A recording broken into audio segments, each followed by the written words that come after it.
बिस्मिल्लाहिर्रहमानिर्रहीम। अस्सलाम वालेकुम स्टूडेंट्स। आज बेटा हमने सफिनोप्सिडा की अगली टाइप पढ़नी है, इक्वेसिटम। ये भी बहुत इंपॉर्टेंट टाइप है और क्योंकि छोटी सी है, ज़्यादातर इसकी वेजिटेटिव स्ट्रक्चर ज़्यादा एलेबोरेट की हुई है, इसलिए ये आपने सारी याद करनी है।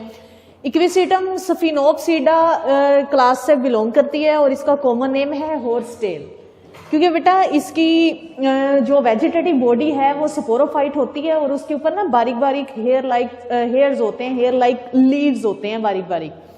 तो लीव्स क्योंकि ये ट्रिडोफाइट है और एडवांस ट्रिडोफाइट है, इसलिए इसमें फॉर्मेशन ऑफ लीव्स भी हो गई और जो स्पोरोफाइट के ऊपर उसकी रिप्रोडक्टिव स्पोरेंजियम है वो कोन की सूरत में यानी स्ट्रॉबलेस की सूरत में भी लगने लग गई, यानी कि एक तरह की एडवांसमेंट जो है स्पोरोफाइट एडवांसमेंट की तरफ जा रही है। तो इक्वेसिटम की अगर हम वेजिटेटिव स्ट्रक्चर देखें बेटा तो वो है हमारे पास स्पोरोफाइट यानी डिप्लॉइड। तो ट्रिडोफाइट, जिम्नोस्पर्म और एंजियोस्पर्म तीनों हमारे पास स्पोरोफाइट हैं। वेजिटेटिव स्ट्रक्चर बेटा डिटेल में स्टार्ट करते हैं। सबसे पहले है हमारे पास इसके राइजोइड्स यानी राइजोम। राइजोम आपको पता है जो हॉरिजॉन्टल ब्रांच होती है उसको बोलते हैं राइजोम। ये अलोंग द ग्राउंड रन करती है, ये वाली राइजोम। ये देखें, इस राइजोम की कैरेक्टरिस्टिक्स लिखे हुए हैं। उन्होंने कहा ये हॉरिजॉन्टल होती है और अंडरग्राउंड होती है।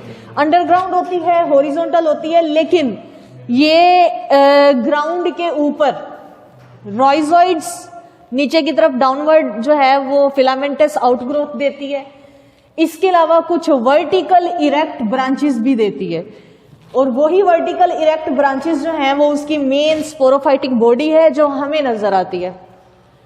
ब्रांच ये जो राइजोम है, क्योंकि ये आपने बॉटनी भी में पढ़ा था, राइजोम जो है वो एक तरह की स्टेम होती है जो हॉरिजॉन्टल रन करती है, इसलिए इसके ऊपर नोड और इंटरनोड होते हैं। जहां पे नोड होते हैं वहां से वर्टिकल इरेक्ट सिस्टम निकलेगा यानी वर्टिकल ब्रांचेस निकलेंगी और इंटरनोड इलोंगेटेड इंटरनोड्स होते हैं। इसके अलावा राइजोम के ऊपर बेटा लीफ होते हैं जो कि शीथ की सूरत में, लीफ शीथिंग की सूरत में प्रेजेंट होते हैं।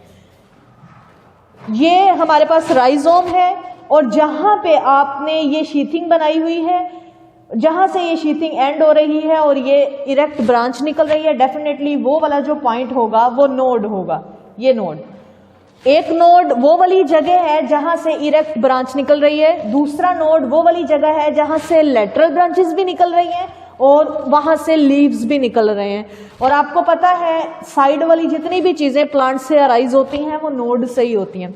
दो नोड्स के बीच में जो हमारे पास प्लांट बॉडी होगी वो इंटरनोड होगी और इनके ऊपर तकरीबन मीडियम साइज के, ना बहुत ज्यादा जो है वो इलोंगेटेड और ना बहुत ज्यादा शॉर्ट, मीडियम जो है वो साइज के इंटरनोड्स प्रेजेंट होते हैं। राइजोम में जो उसका हॉरिजॉन्टल पार्ट होता है यानी अंडरग्राउंड पार्ट होता है उसमें से रूट्स भी निकलती हैं, क्योंकि ये रूट्स बेटा सीधी सीड से नहीं निकलती, क्योंकि अभी इनमें जो है वो प्रॉपर सीड प्रोडक्शन नहीं हुई।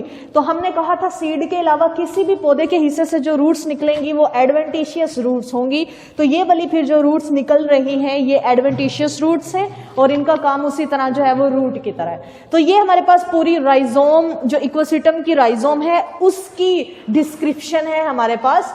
जब हमने नोड और इंटरनोड्स को देखा तो इनके ऊपर रिजिज एंड फरोज होते हैं, यानी इनकी जो स्टेम होती है बिल्कुल ऐसे स्मूथ नहीं होती, रिजिज एंड फरोज होते हैं यानी उतार चढ़ाव होते हैं स्टेम के ऊपर, राइजोम के ऊपर। Some produce tubers give rise to new plant। और राइजोम की, इक्वेसिटम की राइजोम की बेटा ये भी कैरेक्टरिस्टिक्स है कि यहाँ पे ना ये देखें, ये जो आपने ब्लू कलर के बनाए हैं ये ब्लू कलर के ट्यूबर्स हैं और आपको पता है tuber is a source of asexual reproduction. तो वेजिटेटिव बॉडी के साथ ट्यूबर लगे हुए हैं, इसलिए आप इसको वेजिटेटिव रिप्रोडक्शन में इंक्लूड करेंगे। तो इनमें ट्यूबर फॉर्मेशन भी होती है राइजोम के ऊपर। राइजोम के ऊपर जो ट्यूबर फॉर्मेशन होती है ये ट्यूबर्स जो हैं ये न्यू प्लांट बनाते हैं बाय वेजिटेटिव रिप्रोडक्शन। उसके बाद बेटा राइजोम से आपने कहा ब्रांचेस निकलती हैं, एरियल ब्रांचेस। तो वो एरियल ब्रांचेस अगर हम देखें तो उसके ऊपर जो है वो नोड होते हैं और नोड के ऊपर लीव्स लगे होते हैं, छोटे छोटे ये वाले लीव्स देखें ये, बहुत स्मॉल और बारीक लीव्स लगे हुए हैं नोड के ऊपर, और लगे भी वर्ल की सूरत में, घेरे की सूरत में होते हैं। Therefore this is known as horse tail, कि ये आपके पास नोड है बेटा, ये इंटर नोड है, यहाँ पे जो नोड है यहाँ से लीव्स निकले हुए हैं, और लीव्स जो है वो घेरे की सूरत में निकलते हैं। चारों तरफ घेरे की सूरत में लीव्स होंगे और इनके हर नोड के ऊपर घेरे की सूरत में, वर्ल की सूरत में लीव्स होंगे, तो वो काफी कंजेस्टेड सा प्लांट हमें नजर आता है। Therefore this is known as horse tail. At node whorl of small leaves present होते हैं। ये हमारे पास हो गई इसकी एरियल ब्रांच, वो ये यहाँ पे एरियल ब्रांच की बात कर रहे हैं। उसके बाद है बेटा हमारे पास रूट। रूट किस तरह की होती है जी? इसकी वेजिटेटिव बॉडी में एडवेंटिशियस रूट्स होती हैं, राइजोम से निकलती है एडवेंटिशियस रूट्स, ये हमने बनाई हैं। उसके बाद जो दूसरी एरियल ब्रांचेस हैं ये वाली, इनकी डिस्क्रिप्शन देख ले कि ये वाली जो एरियल ब्रांचेस होती हैं ये ग्रीन कलर की होती हैं और फोटोसिंथेसिस ब्रांचेस करती हैं। लीव्स जो होते हैं वो वर्ल की सूरत में होते हैं, बारीक होते हैं, स्मॉल होते हैं, नैरो भी होते हैं, इसलिए फोटोसिंथेसिस करते तो हैं बट लिटिल फोटोसिंथेसिस उन्होंने इधर लिखा हुआ है। दूसरा बेटा ये हमारे पास जो इरेक्ट ब्रांच है ये ग्रीन कलर की होती है। ग्रीन जो कलर है वो हमें ये बताता है it have chlorophyll in their cells, so ये फोटोसिंथेसिस परफॉर्म करेगी। तो इक्विसिटम में उसके लीव्स लिटिल फोटोसिंथेसिस परफॉर्म करने की तरफ आ गए हैं। तो अब बेटा अगले जो हम क्लास पढ़ेंगे या अगले जो डिवीजन हम पढ़ेंगे उसमें जो भी प्लांट आप पढ़ेंगे उसमें लीव्स प्रॉपर फोटोसिंथेसिस की तरफ आ जाएंगे। दूसरा इसकी स्टेम जो है वो ग्रीन कलर की और ये भी फोटोसिंथेसिस परफॉर्म करती है। नोड इंटरनोड इनके ऊपर होते हैं और स्टेम की एक और एबिलिटी है कि जो साइड वाली ब्रांचेस हैं लेटरल ब्रांचेस वो भी मेन स्टेम से यानी एरियल जो आपके पास ब्रांच है वहां से अराइज होती है। वर्ल की सूरत में ये आपके पास जो लेटरल ब्रांचेस और ये लीव्स प्रेजेंट होंगे। अभी आपने बेटा यहाँ पे बात की है एरियल ब्रांचेस की। यहाँ पे हमें दो तरह की एरियल ब्रांच नजर आ रही है वेजिटेटिव स्ट्रक्चर में। एक हमने ये वाली ब्रांच बनाई है लेकिन उसके साथ ये वाली जो उसकी ब्रांच है ये उससे जरा डिफरेंट नजर आ रही है। तो फिर इसका मतलब है ये जो इक्विसिटम का वेजिटेटिव पौधा है इसमें जो हमारे पास ब्रांचेस बनती हैं वो भी टू टाइप्स की बनती हैं। एक के ऊपर देखें आप वर्ल की सूरत में लीफ लगे हुए हैं और उसकी सारी एलेबोरेशन आपने यहाँ की, ग्रीन होते हैं लीव्स वर्ल की सूरत में लगे हुए हैं और बारीक जो है लीव्स होते हैं, नोड इंटर नोड होते हैं। लेकिन दूसरी जो है हमारे पास उसके ऊपर सिर्फ लीव्स की शीथिंग है, लीव्स नहीं लगे हुए घेरे की सूरत में, और ऊपर जो है वो इस तरह की कंपैक्ट सी स्ट्रक्चर है। This structure is known as strobilus. ये उसकी स्पोरेंजियम है बेटा जो ग्रुप की सूरत में रहती है, इसको स्ट्रोबिलस कहते हैं और इसको कोन भी कहते हैं। Strobilus short brown colour, no lateral branch. अब यहाँ पे आपने कहा कि ये जो ब्रांचेस हैं ये दो तरह की होती है, तो ये वो ब्रांच है जिसके ऊपर स्ट्रोबिलस लगी हुई है, कॉन लगी हुई है, रिप्रोडक्टिव स्ट्रक्चर लगी हुई है। Therefore this branch is known as fertile branch. ये वाली जो ब्रांच है ये है हमारे पास फर्टाइल ब्रांच। फर्टाइल इसलिए कहते हैं कि इस पे फर्टाइल स्ट्रक्चर लगी हुई है स्ट्रोबिलस। दूसरी जो ब्रांच है उसके ऊपर कोई रिप्रोडक्टिव स्ट्रक्चर नहीं लगी हुई, वो सारी उसकी वेजिटेटिव बॉडी वेजिटेटिव स्ट्रक्चर्स हैं। Therefore that branch is known as sterile branch. इसको हम बोलेंगे स्टीराइल ब्रांच। ये वो ब्रांच है जिसके ऊपर रिप्रोडक्टिव स्ट्रक्चर नहीं लगी हुई। तो सबसे पहले हमारे पास है ये वाली फर्टाइल ब्रांच। फर्टाइल ब्रांच छोटी होती है, ये देखें शॉर्ट है as compare to sterile branch. Brown colour की होती है, ग्रीन कलर की नहीं होती। It means fertile branch does not perform photosynthesis. कोई लीव नहीं होता इसके ऊपर लगा हुआ, कोई लेटरल ब्रांच इससे नहीं निकल रही होती, नो फोटोसिंथेसिस। और फर्टाइल ब्रांच को फर्टाइल इसलिए कहते हैं इट बियर स्ट्रोबिलस, यानी इसके ऊपर कोन्स या स्ट्रोबिलस लगे होते हैं और ये कोन और स्ट्रोबिलस बेटा इनकी जो रिप्रोडक्टिव स्ट्रक्चर्स हैं। उसके बाद है इंटरनल स्ट्रक्चर स्टीराइल ब्रांच। वो स्टीराइल ब्रांचेस की एलेबोरेशन जो है वो थोड़ी सी इस तरह के ग्रीन स्टीराइल फोटोसिंथेसिस, साइडों से ब्रांचेस भी निकलती हैं और लीव्स भी वर्ल की सूरत में निकलते हैं। इंटरनल स्ट्रक्चर की तरफ अगर हम चलें बेटा, ये हमारे पास इसकी मॉर्फोलॉजी हो गई। अब इंटरनल स्ट्रक्चर की तरफ अगर हम क्रॉस सेक्शन काट के स्टेम का लें तो ये आपने कहा था कि जो राइजोम होती है ये राइजोम का क्रॉस सेक्शन है। ये जो सबसे पहले आपने राइजोम पढ़ी है तो ये टीएस है of rhizome. TS transfer section. Transfer section आपने राइजोम का लिया है, इसकी स्ट्रक्चर देखें बेटा, यहाँ पे जगह जगह पे छोटे छोटे पोर्स होते हैं, क्योंकि ये फोटोसिंथेसिस करती है। फोटोसिंथेसिस करने के लिए जो है वो इनके पास CO2 का अंदर जाना जरूरी है, इसलिए CO2 आपको पता है छोटे छोटे पोर्स होते हैं स्टोमेटा, उनके जरिए अंदर जाती है। तो पोजीशन ऑफ स्टोमेटा ज्यादातर ये आपके पास रिजिज हैं, जहां पे उभार है ये रिजिज हैं, और जहां पे ये अंदर की तरफ है डेट आर फरोज, ये फरोज हैं। और जो स्टोमेटा होते हैं वो ज्यादातर फरोज में प्रेजेंट होते हैं। उसके बाद देखें, ये ब्लैक कलर के आपने रिजिस के नीचे जो ग्रुप ऑफ सेल्स बनाए हैं, आपको पता है ये स्क्लेरन कायमा है, क्योंकि हम ब्लैक कलर शो करते हैं कि वो हार्ड हुए होते हैं, और ये स्ट्रेंथनिंग सेल है, स्क्लेरन कायमा भी आ गए। उसके बाद बारीक रो होती है क्लोरन कायमा की। क्लोरन कायमा वो सेल्स हैं विच हैव क्लोरोफिल और परफॉर्म फोटोसिंथेसिस, क्योंकि आपने कहा कि ये जो राइजोम और राइजोम से निकलने वाली एरियल ब्रांच है, ये सारी की सारी फोटोसिंथेटिक होती हैं सिवाय फर्टाइल ब्रांच के। उसके बाद इसमें बेटा हमने ना ये कैनाल्स देखी हैं, कैविटीज देखी हैं। ये जो बाहर वाली कैविटीज होती हैं कॉर्टेक्स के अंदर जो मौजूद होती हैं, these are known as vallecular canals. इनको वेलिकुलर कैनाल्स कहते हैं। इनका कोई प्रॉपर फंक्शन अभी तक डिस्क्राइब नहीं हुआ, सवाए ये कि ये एरन कायमा की तरह बिहेव करती हैं। एरन कायमा जैसे लाइट वेट करने के लिए या गैस वगैरह फिल करने के लिए। दूसरे बेटा आपने देखेंगे कि बिल्कुल सेंटर में भी होल सा मौजूद है, डेट इज पिथ। यहाँ होल नहीं है बल्कि पेरन कायमा मौजूद है, ये पिथ है। उसके बाद है हमारे पास बेटा एरिनल कैनाल्स। ये जो पिथ है उसके इर्द गिर्द भी छोटी छोटी कैनाल्स मौजूद हैं। इन कैनाल्स को एरिनल कैनाल्स कहते हैं। एरिनल कैनाल्स जो है वो बेटा मेटाजाइलम, प्रोटोजाइलम और जो फ्लोएम होता है इनके बीच में प्रेजेंट होती है एरिनल कैनाल।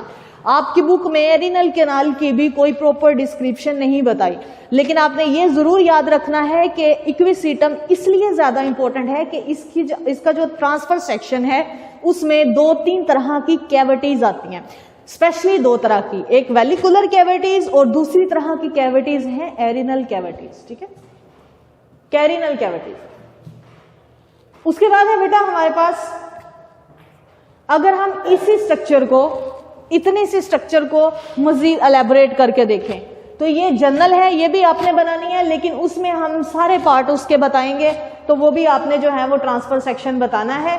ये देखें, सबसे पहले बारीक से एक लेयर होती है और आपको पता है उसे हम कहते हैं क्यूटिकल। क्यूटिकल के बाद सिंगल लेयर सेल है, डेट इज एपिडर्मस।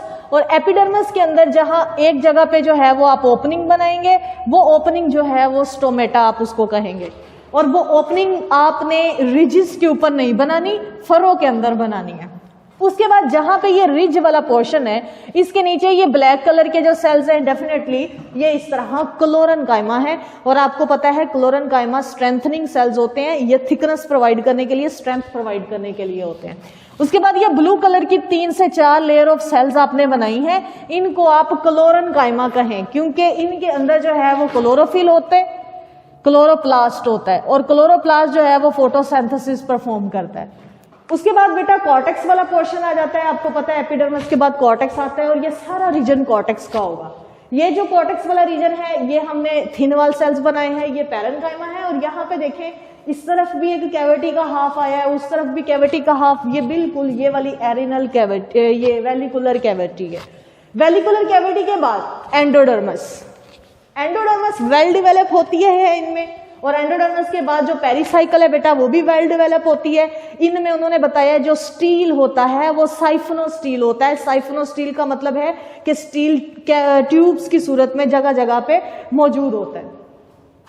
उसके बाद ये जो आपके पास एंडोडर्मस है बेटा, उसके बाद स्टील शुरू हो जाता है।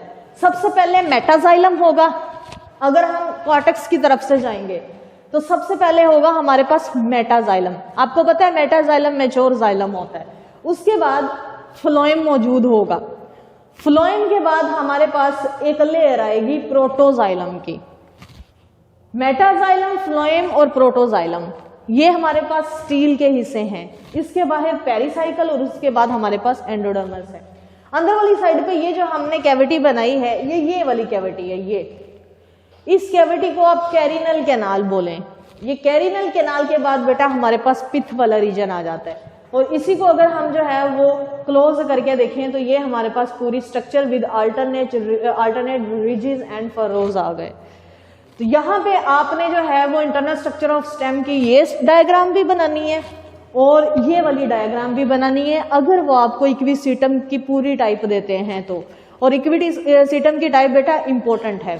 उसके बाद इन्होंने बताया हुआ है internal structure of root and internal structure of leaf.